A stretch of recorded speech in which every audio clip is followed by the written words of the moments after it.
বৃষ্টির দিনে আমার বাড়ি যাওয়ার রাস্তা দেখুন, গ্রামের সৌন্দর্য ক্যামেরায় বন্দি করলাম।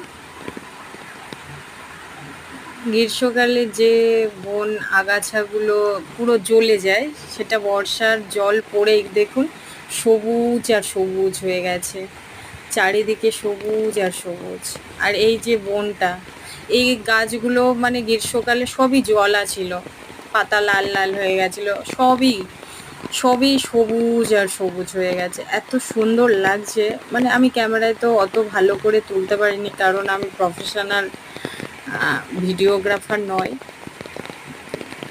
জাস্ট ভালো লাগছে তাই আপনাদেরকে একটু দেখাচ্ছি। এত সুন্দর, মুগ্ধ হয়ে যাবেন। গ্রামের পরিবেশই এরকমই, ভালো না বেশি থাকা যায় না।